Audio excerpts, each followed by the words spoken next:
Welcome to the Global Marketing Show, the podcast for all things international business. I'm your host, Wendy Pease, president of Rapport International and a translation expert.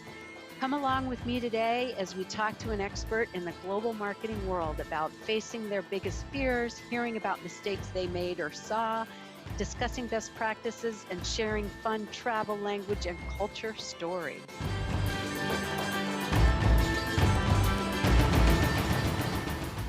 Welcome back to another episode of the Global Marketing Show, my friends. I'm very excited today. We're going to talk about some international marketing. We've got some good stories to bring out. But before we get into that, let's remember to thank our sponsor, Rapport International, and they have a tidbit for us today. Many words are the same across languages, but they can have different meanings.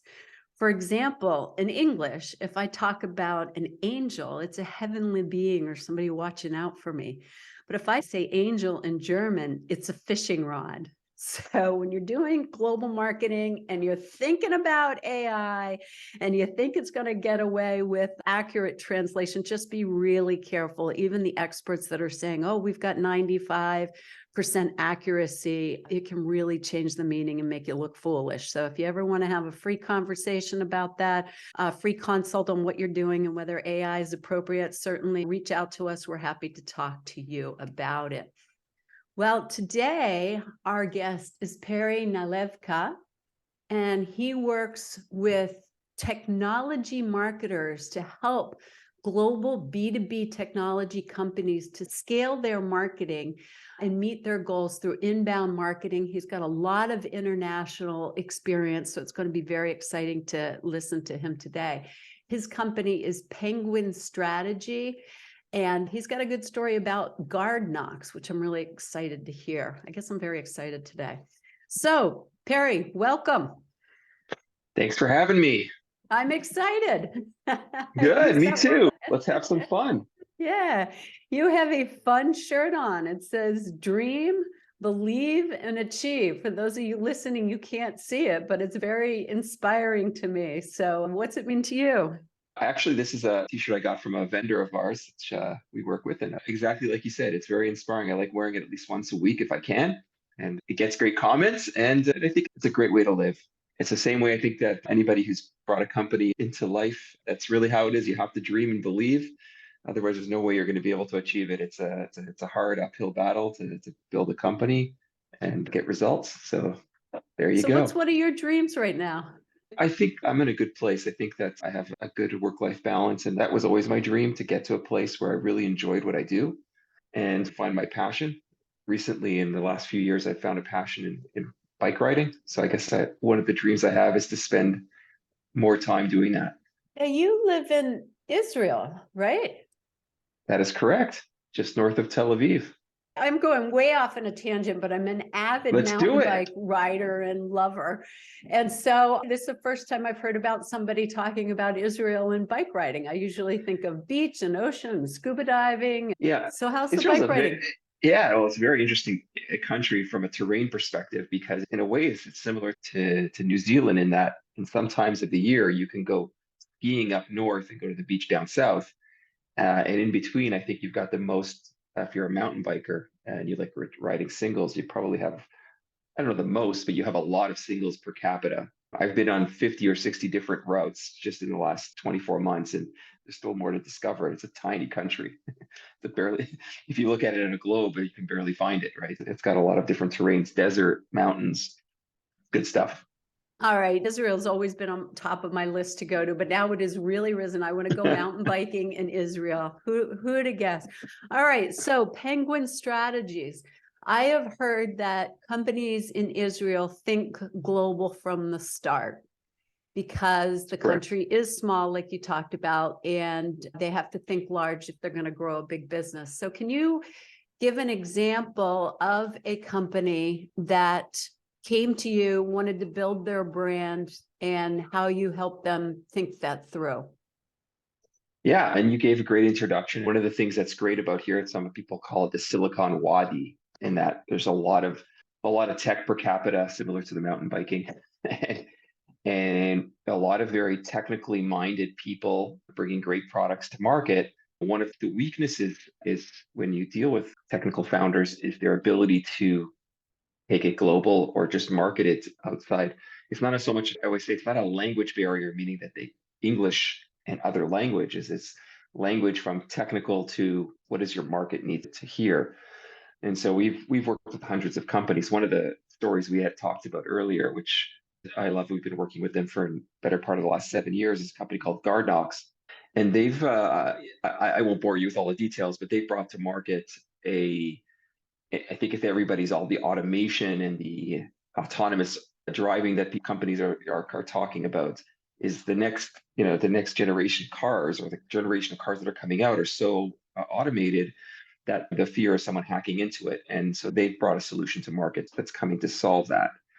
Now they're not the first company to come to solve it, and they're not the only company to solve it. But when they came to market, they were a small 15, 20 person company, and they wanted to be talking to the biggest companies in the world, like GM, Mercedes, BMW, you name it, which is really hard for a small company that doesn't have an international presence. And that's where we came in and trying to find a way to angle their story in order to give them a front of, hey, we're not a small company, we're bigger than we look, we've got something great, we've got a story to tell, and we can solve your problems. And so one of the first approaches they took, and I remember it clearly, this is 2 3 years into their going live, is that we took their background story, which is most of the founders had come from the Air Force, and their like website was talked about how they've taken this, you saw like an F-16, or I think it was an F-15, kind of taking Air Force technology and bringing it to the automotive industry. So that was kind of a part of the story that they brought for their background, using their background and who they are, bring kind of this authenticity to tell their story, which I think is a really important part.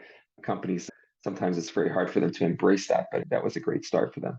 So you said one of the first stories they did they go on to a second story, or is that the one that really resonated and took off?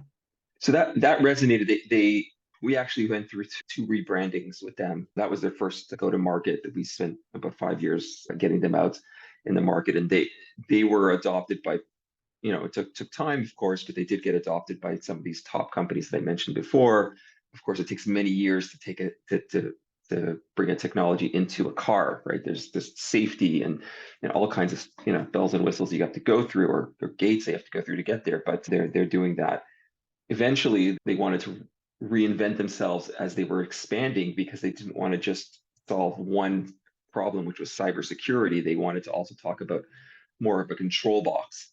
And so we expanded the message around that to where they are today.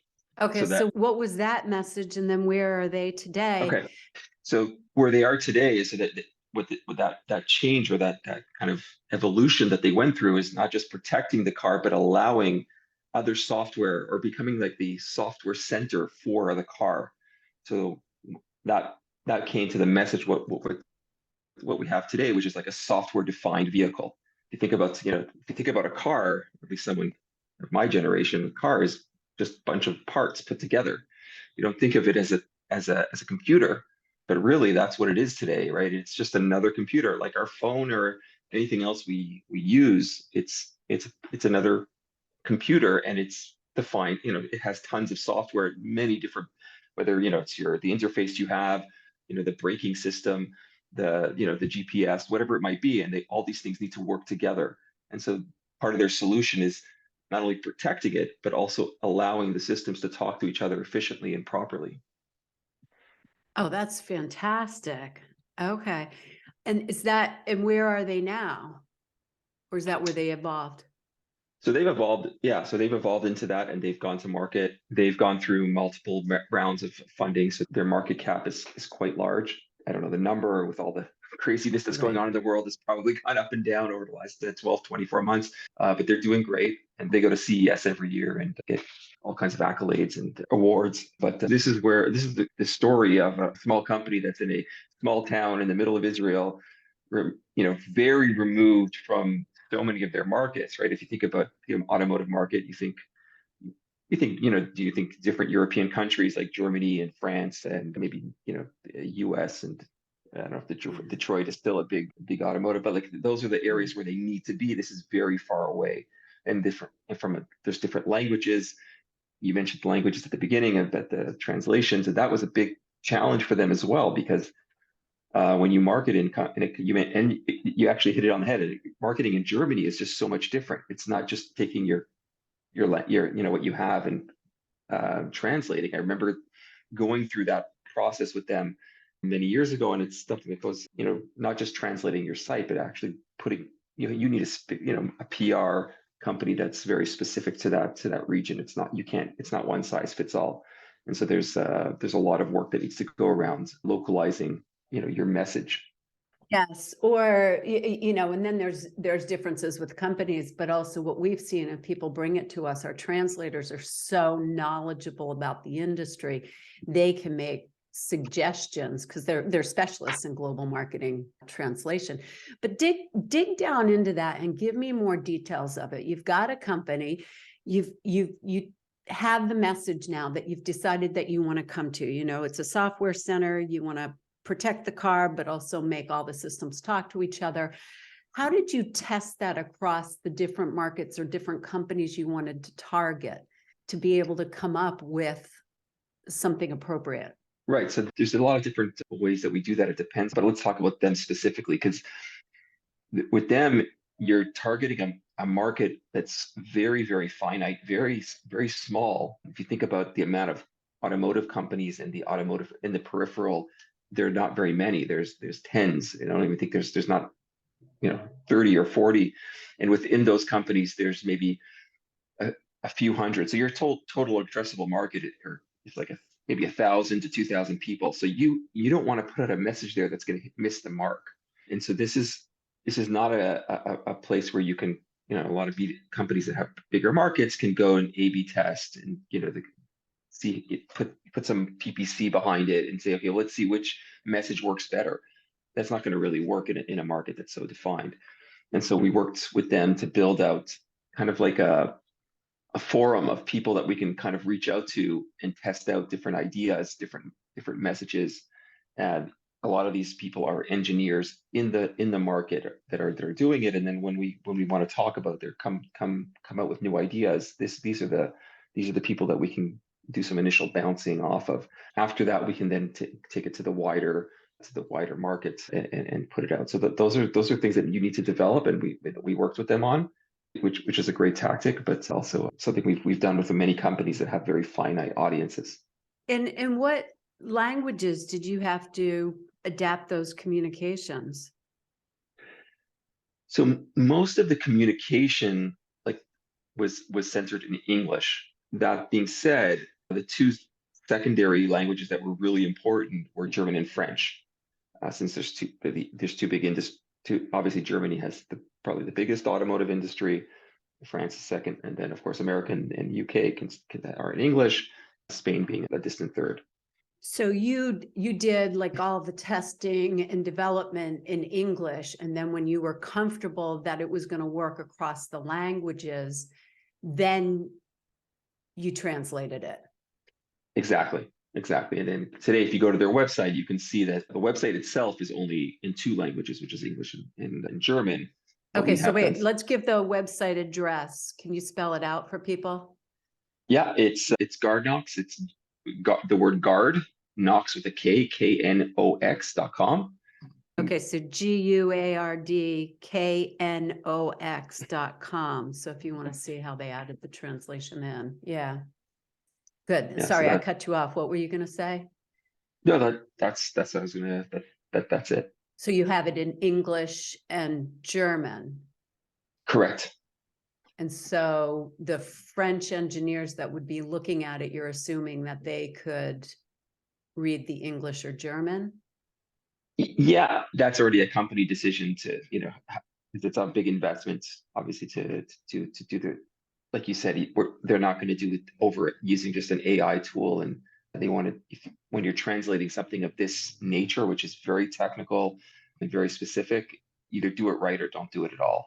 We learned that early on. I don't remember the exact mistake. I wish I remember the story or the anecdotes, but very similar to what you mentioned at the beginning is that you use the wrong word in the wrong in a translation, it can push something all the way off. And I remember having a communication early on. This is 6, 7 years ago, so I don't remember the exact story, but I remember that it was something that we need realize that you have to take this more seriously when you're doing translations.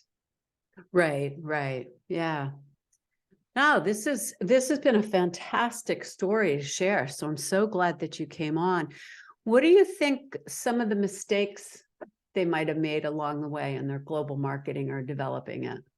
There's the typical mistake of expecting results too quickly, especially with such a finite market. So, you know, you spend a lot of time thinking about the messaging and the brand and putting it up the website. That's not, it's not build it and they will come, right? That's it's build it, and then you still have a lot more work to get them to come and in your at your website. And it I think the mistake was the not developing enough content on a regular basis.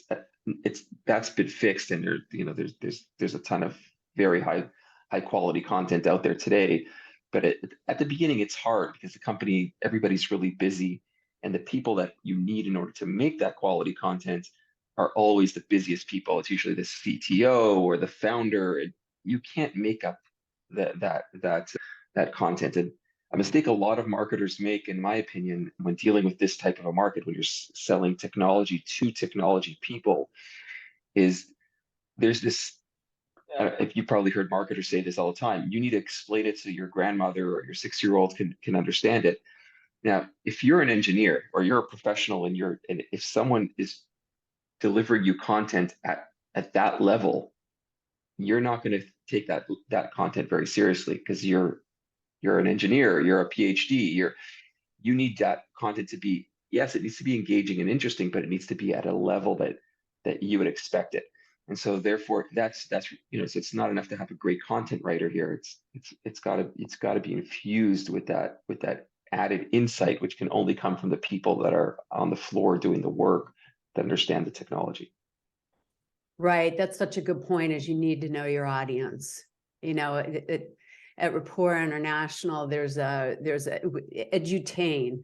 And so content writers can either get it, you've got to be educational, but you've got to keep it light and entertaining. And so defining that voice and who your clients are and how they're going to want to read is so important. So, yeah. Yeah, we had another customer, Saragon. They and they do something, super boring. I mean, when you get down to the technology, it's always, for somebody that's not in that, it's always going to be boring. But they do some backhaul for cellular technology, very, very boring stuff. And they were able to, you said, entertain their audience. Is that they had a very funny product manager. So he was a very techy guy, but he had no problem getting in front of the camera. And he had these really funny starts to the video where you bring in like a hamburger and like start talking about it. And then it would be like he got a customer call like in the middle, and he makes light of it. And then he'd go into the technical. So it's there. Just because you have a boring technology doesn't mean you have to be boring. Oh, which is so funny because he gets that tech humor too. So he Right. would pull that all in and then capture people's attention. That's awesome. I can't remember how he compared the technology to a hamburger, and it was just kind of. I remember he shot that; it was really funny. But that's the type of thing that you still, as a marketing, you still have. There's so much content out there. You had to cut through the noise, and those are things you got to do. So. Yeah, cut through the noise, make it appropriate, and then localize it so it makes sense. I mean, we're talking about tech people. There's a certain type of humor, and then you have to figure out whether that goes across countries. So this has been fantastic. Do you have any recommendations for our listeners if they want to do global marketing, particularly in the area you specialize in? Yeah, I think that I share some ideas around that along the way as we spoke, but I don't think there's anything much, anything more different than anything else. It's like you mentioned, it's know your audience, and it's not one size fits all. So if the way you market in the US is not necessarily going to be the way you market in Germany, or this is the way you're going to, and usually there's multiple people and influencers that you're selling into when you're selling into large enterprises. So you might be selling, the end user might be an engineer, but you might still need to talk to business, you need to have marketing that talks to the business people to need help to make the business case. So understand that and, and work towards that. Yeah, that is a good point. I think I told you months ago when we first talked about having you on the podcast that I was going to ask you a question, and I don't know if you remember. What's your favorite foreign word? Wow, I don't remember you at yeah, it was long. It was It was a long time ago when we originally talked. Yes. So do you have a favorite foreign word? when my grandparents were Hungarian, and they always talk. I didn't understand the language, but they always talked in that language, in Hungarian. And when I was 6 years old, they took me to Hungary, and this word is just stuck in my head. It's fogyloj, and that's Hungarian for ice cream. Hopefully I got that right. But it's like a word that I've gotten. Oh, it's been in my head since I'm 6 years old, and I just love the sound of it. And so there you go. That is awesome. That is such a great word because a 6-year-old, isn't going to recognize any other words except, oh, fudge load. Yes, I want that. Yeah. That's what I remember. That's all I would ask for when I was there, right? So, Oh, this is great. Well, Perry, where can people reach you or follow you or find out more information about what you do? what's great about having a unique name and working for a very cute animal company is it's fairly easy to find me on LinkedIn, Perry Nalevka. There's really only one in the world. So that's probably the best way. Anybody connects, I'll connect with them. They can message me. Penguin Strategies, that's spelled as it sounds.com. So, and that's my email also, perry@penguinstrategies.com. Okay, and you spell Perry's last name Nale, V as in Victor, Ka. So go look him up on LinkedIn. We'll also put it in the show notes. Well, thank you so much for being here, Perry. The story was very, very good. Now I see why I was so excited to hear it. So great advice. Thank you. Thanks for having me on. It was fun. That's a wrap for this session. A big thanks to you for listening to the Global Marketing Show. Hope you had just as much fun as I did. New sessions launch weekly on all places you find podcasts, Apple, Spotify, Google Play, and of course on our website. If you know someone interested in this topic, please tell them about us. Au revoir for now.